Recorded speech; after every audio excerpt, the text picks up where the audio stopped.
debe ser para nosotros un aliciente de ver cómo Dios está obrando en los propósitos. Probablemente muchos de nosotros poco nos hemos detenido en nuestro andar y en nuestro caminar y examinar ciertas cosas. Seguramente que en estos tiempos encontramos entonces al examinarnos y al ver cómo Dios ha estado actuando en la vida de nuestros hermanos, también nosotros examinarnos de qué es lo que Dios está haciendo en cada uno de nosotros. Es así como en esta mañana estamos también terminando nuestra serie del libro de Ageo. Y quiero que podamos ir cada uno de nosotros hasta el libro de Ageo, en el capítulo 2 del libro de Ageo. Ahí vamos a encontrar los versos 20 al 23. Ageo capítulo 2 del 20 al 23.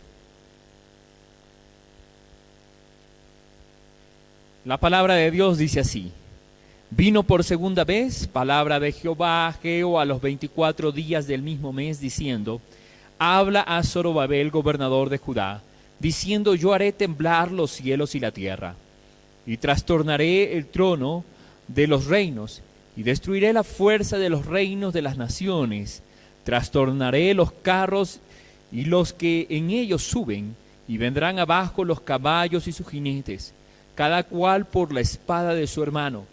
En aquel día, dice la Escritura, dice Jehová de los ejércitos: te tomaré, oh Zorobabel, hijo de Salatiel, siervo mío, dice Jehová, y te pondré como anillo de sellar, porque yo te escogí, dice Jehová de los ejércitos. Padre eterno de toda gloria, Señor, en esta mañana queremos agradecerte por todas tus bondades. Señor, te queremos agradecerte porque tú estás haciendo benevolencia cada día, oh Señor, sobre nuestras vidas y sobre nuestras familias. Pero sobre todo queremos agradecerte la oportunidad de estar en tu casa para clamar, para interceder, oh Señor, por nuestros hermanos, por los cuales, oh Señor, también pedimos que tu gracia de salvación y sanidad sea sobre los que están necesitados, Señor. Que tú obres en provisión por aquellos que necesitan también recursos como trabajo, bendito Dios. Te pido, Señor, que tú seas el sostén, que tú seas el que da el alimento y el abrigo al que lo necesita, Padre eterno.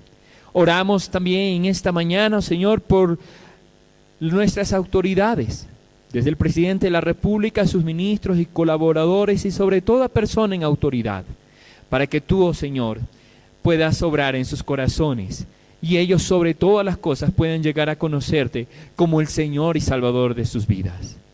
Padre, en esta mañana queremos pedirte entonces que tu santa palabra llegue a nuestros corazones.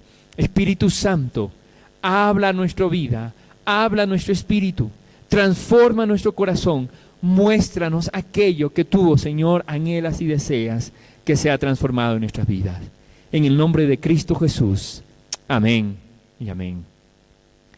En esta mañana entonces hemos llegado al último mensaje de 4 que ha proferido o profiere el profeta Ageo, que pronuncia en su libro. Este es un aliciente, este último mensaje, 4, es un aliciente para quienes están en servicio de su pueblo, quienes han palpado los momentos difíciles en la obra, quienes están viviendo momentos de incertidumbre que muchas veces conllevan a bajar los brazos, al desánimo. Dios dice que Él trastornará los carros, los jinetes caerán, dice el verso 22 del libro de Ageo. Esto quiere decir, en términos muy sencillos, que Dios va a pelear cada una de nuestras batallas. Pero queremos retroceder un poco en algunos mensajes que ya hemos visto, un poco para poder repasar nuestras lecciones y otro poco para poder recordar entonces hasta este punto, este último mensaje, a qué se está refiriendo el profeta Ageo. Nosotros entonces recordamos que el profeta Ageo fue un profeta del exilio, es decir, posexilio, cuando ya el pueblo retornó de Babilonia. Ya el pueblo había empezado a construir el templo, pero por alguna razón que nos menciona el libro de Esdras, ahí habían parado, habían momentos muy difíciles, momentos en los cuales habían tenido amenazas de sus enemigos y por lo tanto sus brazos desfallecieron y habían dejado las cosas a medias. Habían puesto ya lo que era el altar, habían puesto los fundamentos para el templo, pero hasta ahí se habían quedado. Muchos años después, aproximadamente 16 años, empezó el Señor entonces a llamarle la atención. Así el primer mensaje en el capítulo 1 fue un llamado de Dios para que se detengan en sus caminos, en su andar. El desánimo fue consecuencia de mirar sus propios intereses. Y en los primeros versículos del capítulo 1 dice: deténganse en un momento, porque ustedes se han preocupado solamente de sus casas artesonadas. Es decir, de cómo estaban sus casas, sus huertos, lo que era para ustedes más importante, y habían dejado a un lado el templo y la construcción de la casa de Dios. Así que, nuevamente, Dios les dice: paren. Y les invita a algo maravilloso. El verso 8 dice, el verso 7 dice por segunda vez: meditad sobre vuestros caminos. Y el capítulo 1 en el verso 8 dice: subid al monte y traed madera y reedificad la casa y pondré en ella mi voluntad y seré glorificado. Por lo cual debemos preocuparnos en algo más importante que solamente vivir bajo nuestras preocupaciones personales y nuestro orgullo y la exaltación de nuestra vida o de lo que tenemos. Y es restablecer nuestra prioridad de buscar, reedificar lo que Dios ha hecho o ha empezado a hacer en nuestra vida. Reedificar la casa de Dios. Él ha dicho que estará con nosotros, así lo dice el verso 13. Así que frente a las diferentes circunstancias que vamos a vivir o que vivimos, y aflicciones y amenazas externas, sabemos pues que podemos contar con un Dios todopoderoso. Así se lo había dicho a todo el pueblo, empezando desde el sacerdote, incluyendo al gobernador Zorobabel y todo el pueblo. Yo voy a estar con ustedes. Esto sinceramente nos tiene que llevar al recuerdo, o mejor dicho, a ver lo que Jesús había dicho a sus discípulos cuando les dijo: vayan y hagan discípulos a todas las naciones, bautizándolos en el nombre del Padre, del Hijo y del Espíritu Santo, e enseñándoles todas las cosas que yo os he mandado. Durante este tiempo que hemos hablado con cada uno de los hermanos que se han bautizado, que se van a bautizar, hemos topado una lección tan importante como es la que seamos discípulos. Y el discípulo es un seguidor de su maestro. El discípulo es alguien que sigue entonces a Jesucristo, al Dios Todopoderoso. Dios no le dice: vayan y sigan a Pedro, o sigan a Pablo, o sigan a tal persona. Dios le dice: hagan discípulos de mí, de Dios. Nuestra mirada debe estar centrada ¿en quién? En Cristo Jesús. Y empieza el proceso del discipulado, empieza entonces ¿con qué? Con que ellos puedan ser seguidores. Y para ser seguidores deben haber nacido de nuevo, deben ser salvados, deben haber reconocido que Cristo Jesús es el Señor y Salvador de su vida. Si usted todavía no ha tomado este paso de fe, de decirle al Señor que sea el dueño de su vida, creyendo de todo corazón y entregándole toda su vida, simplemente usted es solamente un convencido de que existe Dios, pero no un seguidor del Maestro. El segundo paso, cómo Dios arma todo este proceso, cómo Jesús arma todo este proceso del discipulado, les dice: ¿qué cosa? Bautícense. El bautismo no era solamente un paso más de lo que hacían, era como vamos a ver, es una enseñanza para que nosotros podamos ver la obra de Cristo Jesús. El libro de los Romanos capítulo 6 nos habla mucho de esto. Y estoy haciendo un breve paréntesis para conocer el proceso de lo que estamos haciendo, de lo que va a suceder en esta mañana, como también lo que Dios quiere hacer, y un mensaje tan actual de Ageo aún hoy en día para nosotros como iglesia. Y aquí entonces, ¿qué es lo que pasa cuando una persona se sumerge en el agua? Romanos capítulo 6 dice, hay una semejanza con la muerte en Cristo Jesús, que murió en la cruz llevando mis pecados.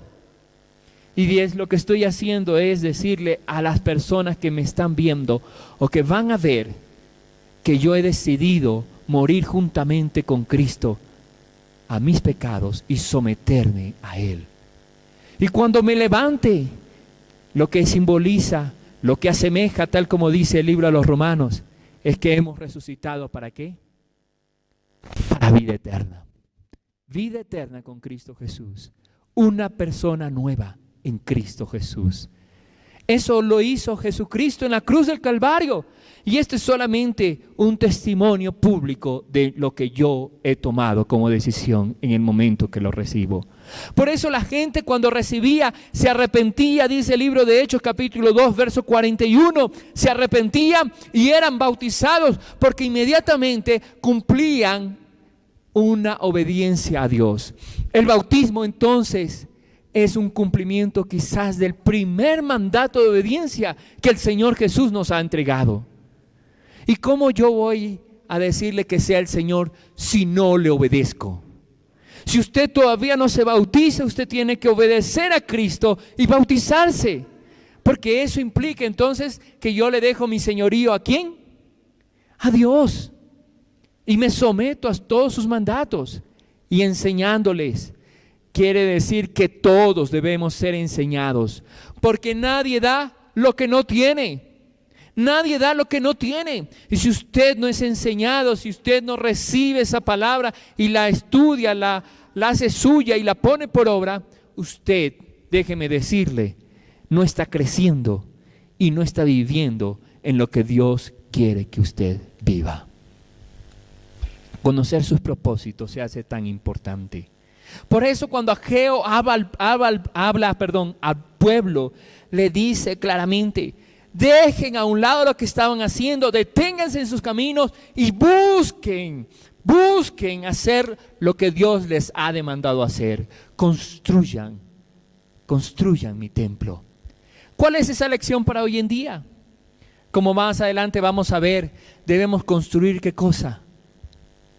Nuestra relación con Dios. Hoy en día nosotros venimos a hacer ¿qué cosa? El templo, morada, ¿de quién?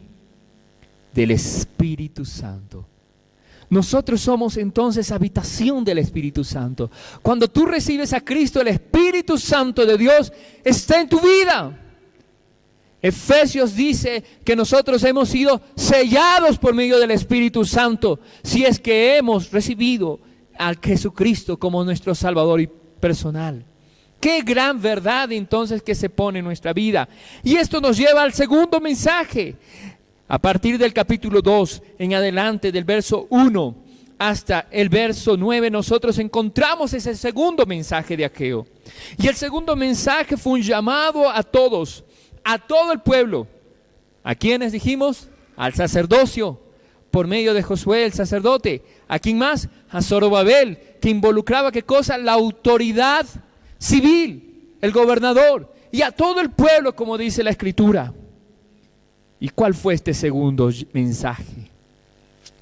El segundo mensaje fue para trabajar y para esforzarse. Verso 4 dice: pues ahora Zorobabel, esfuérzate, dice Jehová. Esfuérzate también Josué, hijo Josadac, sumo sacerdote, y cobrad ánimo, pueblo todo de la tierra. Este ya es un mensaje profético que abarca no solamente al tiempo que estaba hablando Ageo y a la nación que estaba hablando Ageo, sino que abarca a todo el mundo y a todo el pueblo, a todas las naciones. Esfuércense, trabajen, porque yo estoy con vosotros. La segunda vez donde dice yo estoy con vosotros. Y hace un momento yo les decía claramente que Jesús dijo: vayan y hagan a discípulos a todas las naciones. Y termina diciendo el último verso, en la parte del verso 20, que dice ahí, dice: y yo estaré con vosotros, ¿hasta cuándo? Hasta el fin del mundo, dice Mateo 28. Entonces encontramos que la gran ayuda, el gran fortalecimiento que nosotros tenemos viene de Dios. Pero no es momentáneo, no es circunstancial, sino que es algo que Dios quiere hacer y va a hacer en nuestras vidas. Él va a estar con nosotros. ¿Quién está contigo? Podría ser una pregunta. ¿Quién está contigo hoy en día? ¿Quién pelea tus batallas? ¿Quién es aquel que sale delante de ti? ¿A quién puedes recurrir y poner tus cargas? No es lo que la Escritura nos dice. Yo soy el Señor, tu Dios, el que te ayuda, el que te esfuerza, como dice Isaías. Y Jesús nos dijo, vayan y dejen sus cargas, que yo las llevaré. Qué maravilloso mensaje que nos entrega Ageo. Un segundo mensaje que involucra, no para ver una gloria de un templo hecho de manos, como fue la destrucción del templo de Salomón, sino una gloria provista por Dios. Jesucristo representaba la gloria del Padre que trae la paz al mundo. Miren lo que dice el verso 9. La gloria postrera de esta casa será mayor que la primera. Hasta ese momento, el recuerdo del templo de Salomón, sus columnas, sus tesoros por los cuales Babilonia había invadido a Jerusalén, todo lo que tenía, toda la gloria que involucraba el templo de Salomón, había hasta ese momento sido un recuerdo de añoranza, de clamor, de tristeza, de anhelo, de deseo, de querer ser como lo que teníamos antes. Pero Dios dice, yo traigo una gloria postrera mayor que esta. Porque mío es el tesoro, mío dice la plata, mío es el oro, dice el Señor. Y esta gloria postrera era Jesús, el Mesías. Y termina el verso 9 diciendo, y daré paz en este lugar, dice Jehová de los ejércitos. ¿Cuál es esa paz que necesitamos? No la vamos a encontrar en las formas de un gobierno, ni en la estructura económica de una nación en particular o de una filosofía económica. No la vamos a encontrar ahí. No la vamos a encontrar en el corazón del hombre natural. La vamos a encontrar solamente, como Jesús dijo, mi paz os dejo, mi paz os doy. ¿En quién? En Jesucristo. Como cuando en diciembre recordamos nosotros esas frases que los ángeles dijeron a los pastores en aquella noche maravillosa. ¿Se acuerdan ustedes? Le dice, paz a los hombres de buena voluntad. Esa paz es Jesucristo. La única forma de paz la vas a encontrar en Jesucristo. Y al recordar entonces los hechos, los testimonios de nuestros hermanos, vemos entonces que esa paz se ha hecho real en sus vidas. Y estoy segura que en su vida también, en medio de los momentos de tribulación, de angustia, de necesidad, necesitamos esa paz. En medio del dolor, algunos perdiendo sus seres queridos, pero una paz que sobrepasa todo entendimiento, en saber también la certeza de que tenemos una esperanza más allá de nuestra pequeña esperanza. Y esa esperanza maravillosa, grande, que sobrepasa aún mi pensamiento muy corto, es Jesucristo. Vida eterna por medio de Jesucristo. Surge un tercer mensaje dirigido para los que llevan el testimonio de la palabra, que eran los sacerdotes, para quienes deberían vivir en santidad. Y la semana anterior hablábamos acerca de esto, de la inmundicia y la santidad. Este mensaje era el de rechazar las inmundicias. El capítulo 2 de Ageo, el verso 14 dice, y respondió Ageo y dijo, así este pueblo y esta gente delante de mí, dice Jehová, y asimismo toda obra de sus manos y todo lo que aquí ofrecen es inmundo. ¿Qué tercer mensaje? El primer mensaje, el mensaje que nos hacía ver nuestro orgullo y nos invita a vivir y buscar nuevamente ese relacionarnos con Dios, esas prioridades. El tercer mensaje nos hace ver entonces cómo lo estamos haciendo. Y déjame decirte, muchas veces nosotros estamos esforzándonos en realizar grandes proyectos para el Señor. Ministerios, queremos que nuestros ministerios crezcan. Queremos que hacer las cosas de manera que nos esforzamos y sudamos para hacerlo. Pero muchas veces olvidamos por qué lo hacemos y para quién lo hacemos. Y pensamos solamente en nosotros. Y pensamos tal vez para que seamos exaltados por los hombres. Un llamado a quienes somos, porque somos real sacerdocio, dice Pedro. La carta de Pedro dice, somos real sacerdocio. ¿Qué más somos?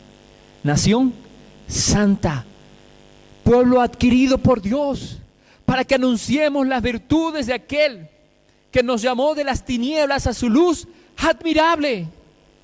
¡Qué maravillosa gracia! Este tercer mensaje de Ageo era hacia aquellos que entonces habían sido escogidos para llevar, ¿qué cosa? Santidad. Y déjame decirte, si tú has sido una persona que ha recibido a Cristo, como lo dice Pedro, tú vienes a ser parte también de ese sacerdocio. Por lo tanto, tienes que examinarte ahora cómo está tu vida separada para Dios, porque santidad, ser santo significa ser separado para el Señor. ¿Cómo está tu vida separada para Dios? ¿Estás haciendo realmente lo que Él te está mandando hacer? Como cada uno de nosotros debemos entonces parar un momento y cumplir esta tarea de esta relación con Dios. Como dice el verso 18 del capítulo 2 de Ageo, en el tercer mensaje, meditad pues en vuestro corazón, porque del corazón mana la vida, dice el salmista. Es decir, las pasiones, los anhelos, los deseos nacen de tu corazón. Y el corazón es engañoso.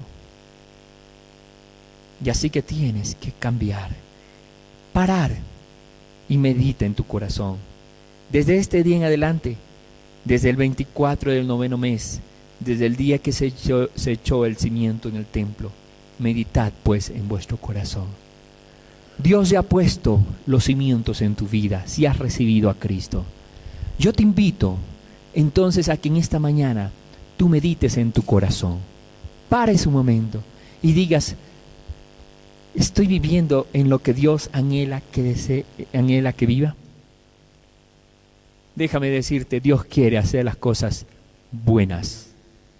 Quiere hacer cosas maravillosas en tu vida. Aquel que empezó la buena obra, la perfeccionará, dice el libro de Filipenses. Y Dios quiere hacer eso en nuestras vidas. Por lo tanto, el cuarto y último mensaje nos lleva a esto. Como todo mensaje profético nos lleva a ver a Zorobabel como un tipo del escogido. ¿Quién es? Mesías, el Mesías, Jesucristo.